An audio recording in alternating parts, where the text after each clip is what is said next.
dear students, today we are here to start a new class for 11th class. In this lecture, we will discuss NCERT questions of exercise 1.1. Let us start. Exercise 1.1. In exercise 1.1, first question is, which of the following are sets justify your answer? Means हमें इसमें पहचानना है कि जो इसके parts दिए गए हैं, टोटल इसमें 9 पार्ट्स हैं, इन ये सभी पार्ट्स सेट्स हैं या नहीं, और जस्टिफाई करना है अपने आंसर को। जैसे हम पहली बात करें, the collection of all the months of a year beginning with the letter J, means J letter से स्टार्ट होने वाले सभी मंथ्स का कलेक्शन कहता है। अब हमें पता है कि जे से स्टार्ट होने वाले कितने मंथ्स होते हैं, जनवरी, जून एंड जुलाई। Therefore, ये well defined है कि there are only 3 months which are starting with the letter J. Therefore, the collection of the months starting with the letter J is a set. तो ये set होगा। इसी प्रकार से second part हम देखें, the collection of 10 most talented writers of India. Second part में अगर हम देखें, इसे बोला है collection of 10 most talented writers of India.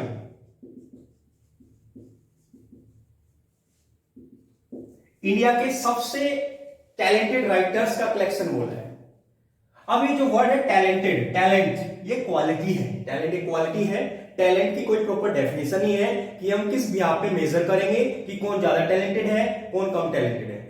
इसलिए ये सेट नहीं होगा क्योंकि टैलेंट वर्ड अपरिभाषित है, वेल डिफाइंड नहीं है। Therefore this is not a set.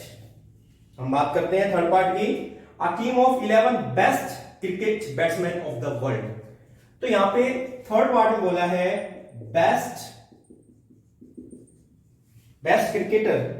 Cricket batsman, sorry.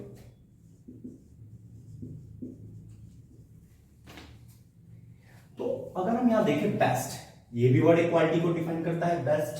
तो बेस्ट की हमारे पास कोई प्रॉपर डेफिनेशन नहीं है, कोई हमारे पास तरीका नहीं है, कोई मेथड नहीं है कि हम कैसे मेजर करेंगे कौन बेस्ट है, राइट। तो best word is not well defined, therefore this collection is not a set. Collection of best cricket batsman of the world is not a set. Fourth part is the collection of all boys in a class. Yes, we can count how many boys are there in our class. Therefore, the collection of boys in our class is set. तो fourth part में हमारा set होगा yes. ये pen यहाँ पे हम लिखेंगे no, this is not a set. This is also not a set. Fourth part is a set because it is a collection of boys in a particular class. We can count all the boys in a class. Therefore, this collection is a set. Next one is fifth part. The collection of all natural numbers less than 100. Less than 100. 100 से कम वाले सभी natural numbers को हम count कर सकते हैं 1 to 99. There are total 99 natural numbers less than 100. Therefore, the collection of natural number less than 100 is also a set. तो fifth part में भी वो सेट होगा। इसी प्रकार से हम फर्स्ट क्वेश्चन के सभी पार्ट्स कर सकते हैं। जैसे नेक्स्ट अगर देखें, a collection of novels written by the writer Munshi Premchand. Munshi Premchand के द्वारा लिखे गए सभी नॉवेल्स का कलेक्शन। अब मुंशी प्रेमचंद ने जितने नॉवेल्स लिखे होंगे उनकी क्वांटिटी फिक्स है, उनका एक नंबर फिक्स है। अगर उन्होंने 100 लिखे तो 100 होंगे, 50 लिखे तो 50 होंगे। तो अगर किसी को जानकारी है कि उन्होंने कितने लिखे हैं तो सब उसके बारे में एक जैसा आंसर देंगे, सेम आंसर देंगे, इसलिए ये भी सेट होगा। लास्ट अगर हम देखें इसमें 9 part, a collection of most dangerous animal of the world. Collection of most dangerous 9 part में अगर हम देखें, इसमें वर्ड यूज किया मोस्ट डेंजरस। अब हम पहले डिस्कस कर चुके हैं, जो क्वालिटीज होती हैं वो वेल डिफाइंड नहीं होती। डेंजरस वर्ड भी वेल डिफाइंड नहीं है क्योंकि डेंजर का मतलब सभी व्यक्तियों के लिए अलग अलग हो सकता है। किसी व्यक्ति को कोई एक पर्टिकुलर एनिमल डेंजरस लग सकता है, वहीं दूसरे व्यक्ति को वो एनिमल डेंजरस ना लगे, उसके अलावा कोई दूसरा एनिमल डेंजरस लग सकता है। इसलिए इसका कोई प्रॉपर डेफिनेशन नहीं है कि डेंजरस हम किस बिहाफ पे मेजर करेंगे डेंजरनेस, इसलिए मोस्ट डेंजरस एनिमल्स का कलेक्शन सेट नहीं होगा। तो इस प्रकार से क्वेश्चन नंबर 1 में हमें बताना है कि जो स्टेटमेंट्स दी गई हैं ये सेट्स हैं या नहीं है, और उसके साथ वेरिफिकेशन देना है। इस प्रकार से आप फर्स्ट पार्ट के सभी क्वेश्चंस कर लेंगे। आइए देखते हैं question number 2। Let us start question number 2। In question number 2, we have a set A is equal to 1, 2, 3, 4, 5, 6। एक सेट हमें दिया गया है जिसके एलिमेंट्स हैं 1, 2, 3, 4, 5 एंड 6। हमें इसमें क्या करना है, ये एक सिंबल है बिलोंग्स टू और नॉट बिलोंग्स टू, यानी एप्सिलॉन्स का ये ग्रीक वर्ड है वैसे, तो लेकिन इसको बिलोंग्स टू लेंगे पहले, बिलोंग्स टू, ये नॉट बिलोंग्स टू। तो हमें कुछ एलिमेंट्स दिए गए हैं, हमें बताना है वो बिलोंग्स टू ए है या बिलोंग्स टू ए नहीं है। जैसे अगर हम देखें फर्स्ट पार्ट, क्वेश्चन नंबर 2 का first part 5 fill up A, we can see that 5 is an element of A, means 5 belongs to A, therefore we have to fill here symbol of belongs to, 5 belongs to A. We can see sixth part of this question, 10. We can see that 10 is not an element of A, therefore 10 does not belongs to A, therefore you have to fill the symbol of not belongs to, 10 does not belongs to A. इसी प्रकार से second question में आपको सभी part में belongs to not belongs to का symbol यहाँ पे इंसर्ट करना है। इसके बाद हम देख लेते हैं क्वेश्चन नंबर 3।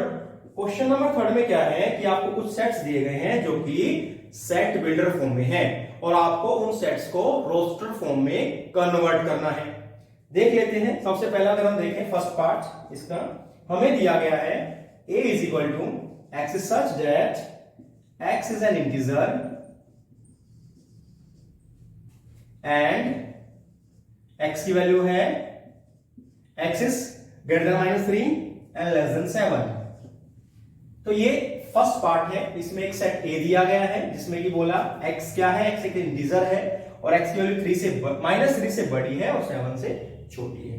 तो इसको हम रोस्टर फॉर्म में अगर लिखना चाहें तो हमें देखना होगा -3 से बड़े और 7 से छोटे जितने भी इंटीजर्स हैं वो सब इसका आंसर हो जाए। जैसे हम देखें -3 के बाद -2, -1, 0, 1, 2, 3, 4, 5 एंड 6। -3 से बड़ा है x और 7 से छोटा है, तो -3 और 7 के बीच में इन बिटवीन ये सभी इंटीजर्स आते हैं, इसलिए ये इसका रोस्टर फॉर्म होगा। क्योंकि रोस्टर फॉर्म में हम क्या करते हैं, गिवन सेट्स के सभी एलिमेंट को ब्रेसेस के अंदर कर्ली ब्रैकेट बोलते हैं, इन कर्ली ब्रैकेट के अंदर हम लिखते हैं और सभी एलिमेंट्स के बीच में कॉमा लगाना होता है ताकि इससे हमें पता चले कि वो अलग अलग एलिमेंट्स हैं। इसी प्रकार से अगर हम देखें इसका second part b, x is such that x is a natural number less than 6, we can write there are only 5 natural number which are less than 6, 1, 2, 3, 4, 5। c, x is a 2-digit natural number such that the sum of its digits is 8। Third part को हम देखें एक बार, c is equal to x is such that x is a 2-digit natural number such that the sum of its digits is 8। अब इस वाले set को अगर हम देखें ध्यान से तो हमें क्या बोला गया है कि x एक 2-digit नेचुरल नंबर है और उसके डिजिट्स का सम क्या है, 8 है। मींस हमें इस सेट के अंदर वो सभी नेचुरल नंबर लिखने हैं जिनके डिजिट्स का सम क्या है, 8 है। आइए देखते हैं। सबसे पहले 2-digit नंबर जिसके डिजिट्स का सम है 8, तो हम लिख सकते हैं 17 because 1 plus 7 is 8। We can write 26 because 2 plus 6 is 8। We can write 35, 3 plus 5 8। Next one is 44, 4 plus 4 is 8।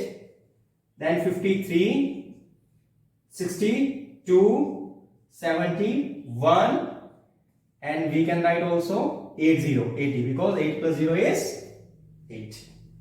तो ये थर्ड पार्ट हुआ हमारा। इसमें देखिए fourth part, x is a prime number which is a division of 60।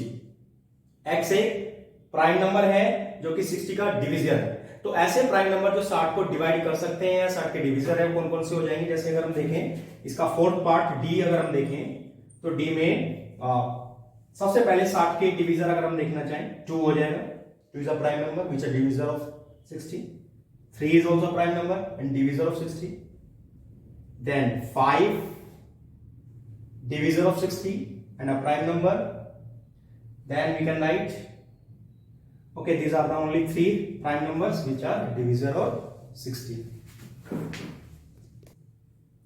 तो हमने देखा 60 के 3 प्राइम डिविजर्स हैं 2, 3 and 5, तो इसलिए फोर्थ पार्ट का आंसर हो जाएगा 2, 3, 5. हम बात करते हैं फिफ्थ पार्ट. फिफ्थ और सिक्स्थ पार्ट जैसे हैं, जैसे फिफ्थ पार्ट में दिया है the set of all letters in the word trigonometry.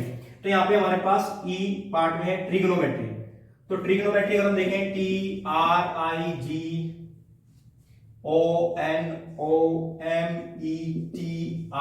Trigonometry. तो हम क्या करेंगे, ट्रिग्नोमेट्री में जितने भी लेटर्स इस्तेमाल होंगे सब लिखना है, लेकिन हमने जैसे आपको पहली क्लास में बताया था एलिमेंट को रिपीट नहीं करते सेट जब लिखते हैं. तो हम लिखेंगे T, R, I, G, O, then N. O दोबारा आएगा इसलिए नहीं लिखेंगे, फिर M, फिर E, T रिपीट हो रहा है, R रिपीट हो रहा है, नहीं लिखेंगे, फिर लिखेंगे Y. तो ट्रिग्नोमेट्री जो वर्ड हमें दिया गया था इसको रोस्टर फॉर्म में लिखेंगे तो लिखेंगे TRIGONMEY. मतलब हमें करना क्या होता है, सभी एलिमेंट्स लिखने होते हैं, कोई एलिमेंट छोड़ना नहीं है, लेकिन एलिमेंट को रिपीट भी नहीं करना. इसके बाद हम नेक्स्ट क्वेश्चन देखते हैं, question number third. Question number third के बाद क्वेश्चन नंबर 4 स्टार्ट करते हैं. क्वेश्चन नंबर 4, इसमें क्या है कि आपको सेट बिल्डर फॉर्म में कन्वर्ट करना है. रोस्टर फॉर्म में आपको सेट्स दिए गए हैं और आपको उसको सेट बिल्डर फॉर्म में लिखना है. जैसे अगर हम देखें इसका फर्स्ट पार्ट देख लेते हैं. फर्स्ट पार्ट हमें लेट्स सपोज ये ए है, दिया गया है 3, 6, 9, 12. तो हमें दिख रहा है कि 3, 6, 9, 12 ये 3 के मल्टीपल्स हैं, है ना.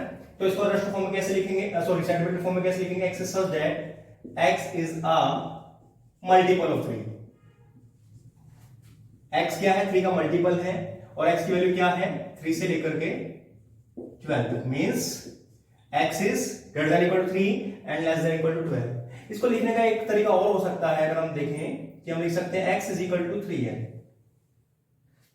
x क्या है 3 into n है, n एक क्या है नेचुरल नंबर है और यहाँ पे n की वैल्यू 1 से 4 तक. x is greater than equal to n is greater than equal to 1 and less than equal to 4. इसी प्रकार से अगर हम देखें सेकंड पार्ट, इसमें हमें दिया गया है 2, 4, 8, 16, 32. अगर हम इसको ध्यान से देखें 2 जा 4, 2 जा 8, 2 जा 16, 32 ऐसे कुछ दिख रहा है. लेकिन अगर हम ध्यान से देखें ये 2 की पावर 1 है, ये 2 की पावर 2, 2 की पावर 3, 2 की पावर 4, 2 की पावर 5. हमें दिखाई दे रहा है कि यहाँ सभी एलिमेंट्स के 2 की पावर के रूप में हैं. तो हम कैसे लिख सकते हैं, x is such that x is equal to 2 raised to power n, 2 की पावर n के रूप में है यहाँ पे, और n क्या है एक नेचुरल नंबर है, n की वैल्यू कहां से कहां तक है, देखो 1 है पावर इसके लास्ट में 5 है, यानी 1 to 5. तो यहाँ पे इस n की वैल्यू 1 to 5 रख लेंगे. इसी प्रकार से आपके थर्ड पार्ट में 5 की पावर्स के रूप में आपको लिखना है. फोर्थ पार्ट में 2, 4, 6 यानी ये क्या हो जाएंगे हमारे इवन नंबर्स हो जाएंगे 2, 4, 6. तो set of all even numbers. हम बात करें फिफ्थ पार्ट की लास्ट, इसमें आपको दिखाई देगा 1, 4, 9 एंड सो ऑन टिल 100. इसको अगर हम ध्यान से देखें 1, 4, 9 we can see that it is square of 1, this 4 is square of 2, this 9 is square of 3 and this last one 100 is square of 10. Means ये क्या है, ये नेचुरल नंबर्स के स्क्वायर्स के रूप में है, राइट. तो we can write x is such that x is equal to n square. Means x ये सभी एलिमेंट्स को हमने x माना है, x n के स्क्वायर के रूप में है. n क्या है एक नेचुरल नंबर है, बिलोंग्स टू n और n की वैल्यू कहां से कहां तक है 1 to 10, बिकॉज सबसे पहला नंबर 1 का स्क्वायर है और लास्ट वाला नंबर हमारा 10 का स्क्वायर. तो क्वेश्चन नंबर 4 में हमने क्या किया, हमें रोस्टर फॉर्म में दिया था और हमने इसको सेट बिल्डर फॉर्म में कन्वर्ट किया है. इसके बाद में क्वेश्चन नंबर 5 है, इसमें भी क्या करना है आपको कि रोस्टर फॉर्म में रोस्टर फॉर्म में कन्वर्ट करना है आपको। सेट बिल्डर फॉर्म में गिवन है और आपको रोस्टर फॉर्म में कन्वर्ट करना है। तो ये क्वेश्चन नंबर 3 की तरह कैसे हो जाएगा।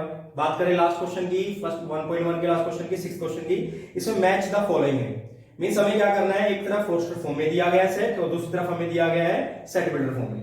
तो हम उसको आइडेंटिफाई करेंगे और उसके हिसाब से मैच कर लेंगे। तो इस एक्सरसाइज में हमें इतना ही करना था। नेक्स्ट क्लास में हम नेक्स्ट टॉपिक को डिस्कस करेंगे। मिलते हैं नेक्स्ट क्लास में।